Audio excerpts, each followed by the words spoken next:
Going into this part of the year, going to the regional finals, being one of the last two teams in Texas or Houston playing, I guess, for Region 3, one of 8 teams playing in the state.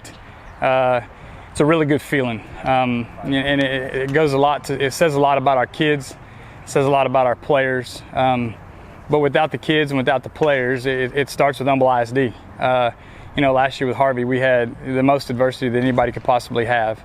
And I say that, bring up Harvey, because 2 years ago or 3 years ago, we started 2 freshmen and 5 sophomores. So last year they were sophomores and juniors, and now they're juniors and seniors. So this group of guys has got a lot of playoff experience, and they have handled a lot of adversity on the field, off the field, in the community. The things that they've done and they've dealt with over the past 2-3 years I think has grown them to the point to where we're at right now. And I think it says a lot about what we're doing right now. But when it boils down to it, our guys are focused on each other. They're focused on having each other's back in the dugout, on the field, in the classroom, in the community. And with all those things, I I contribute that to the success we're having right now. I mean, having the adversity last year, it did help tremendously, because then you don't take what you have for granted. Coming out here to this field, it's just like, it's been nice to be out on our own field for as long, and being at Summer Creek taught us that, like I said earlier, you don't take anything for granted. And I think whenever you start playing on the road in the playoffs, it really helps, because, once you get past second, third round, you're playing at a neutral site. So being able to play at your field for the first 2 rounds, or the first round, and then going to that neutral site, you're a little bit more prepared for, whatever has to come. And I think that's really helped us this year, is playing road games last year and then being able to play neutral sites and still being able to succeed. Throughout the entire year, the confidence the kids have in each other and in themselves is, it's, kind of the trickle-down effect. It's the whole hit it and pass it back effect from our offensive standpoint. And defensively, from our pitching staff, anybody that gets up on the bump, I think, has the confidence of the defensive guys if they can just throw strike and let the defense work. So our confidence, our team chemistry, all that is a huge contributor to what's going on right now. And like I said earlier, I think it goes back with that Harvey stuff. A lot of these guys have still been together. They were together, whether they were in people's homes that they didn't know, helping clean up, or helping each other clean up through that process. That creates a brotherhood and a bond that, it's hard to do as a coach, because some of that kind of helps itself out. As bad as things were at one point, I think it contributes a lot to where we are right now and the success that we're having right now, because they do have each other's back. They do got a ton of fight, and it's really fun working with them. We step up every game, but really it just comes down to having fun. I know that's cliche, but for me, it's just going out and having fun, and whenever the opportunity presents itself, taking full advantage of it. And when you have people on the mound like Mason and Mitchie and Nick Luckett, and along with our other pitchers, Trey Dees, Chris Foster, it's just real fun to go out there and have my guys back, but also having the confidence that they're going to get the job done every single time they step on the mound.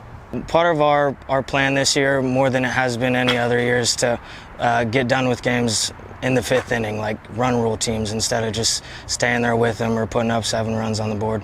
We're trying to put up 10 or 12 so we can just get out of there, save pitching, save arms, but it's still obviously fun doing that. Well, going into the year, we felt really good about our staff, as we have for the past couple years. And as a coaching staff, we sit down and talk weekly, daily, even on game days, about, how we're going to handle the day, how we're going to handle the situation, who's going to be the first guy we go to, and it's always the same answers. We just have confidence in everybody in our staff. We've just been very fortunate as of late that, we've had some guys go out and have some really good outings. Mason Wynn's had great outings when he's been out there, and Ryan Michie's had really good outings when he's been out there. Nick Luckett has done a job coming out of the bullpen for us, and to this point, that's what we've needed. But what some people don't see is we inter-squad every week. And those guys that don't throw on the weekends, they inter-squad here. And they have to try to get our hitters out, and we feel that our hitters are pretty good. So they're getting the game-like situations in practice. And we've told them all year, eventually that's going to have to pay off for us. You're going to be called on at some point in the playoffs. And when your number's called, we need to be ready. So with that being said, I think our entire staff is ready for anything that could happen. We have the utmost confidence in our defense, and we know our hitting is going to do whatever they can to get us some runs. And with the way we've both been pitching, we just need a few runs. But gladly, our offense has been putting up, like you said, 8 to 12 runs, and it's just great to be able to just go out there and just not have to work too hard and just throw strikes. So I would say our biggest strength is just as a team playing together, and just everybody having the confidence to succeed. It's very fortunate for a coach when you've been able to have that experience for the last 3 years. I know I've gone back to that and I've said that, but to have that mentality going into the game, they're not focused on tomorrow. They're not focused on the next game. They're focused on what we're doing today in practice and trying to have a good practice today. And if we can have a good practice today, we got to have a better practice tomorrow. And then when we get into the game, we focus on that game. And it goes back to the things that we've been preaching as a coaching staff is we want to focus on us. Focus on the guys in our dugout, not focus on the other team in the other dugout.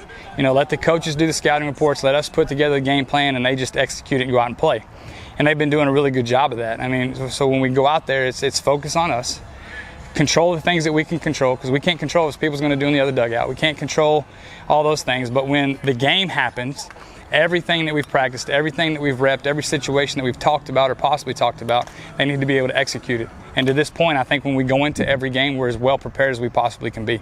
I would just say that everybody does their job. We don't have guys that are just trying to be heroes. We have guys that just go out there, they know what they're supposed to do, and they do it. We have guys that are here to just run, and they've accepted that role, and they've mastered that role, and that's helped us out a lot. We got guys that are great defensively and just go out there and they play hard on defense every time they get on the field. So I would say we each individually have a different role, but we all know ultimately we're trying to win state, and to do that we need to play together. So we don't have a lot of bickering, we don't have a lot of fighting. We're just out here playing together, and like Luke and Trey said, we're just having fun out there.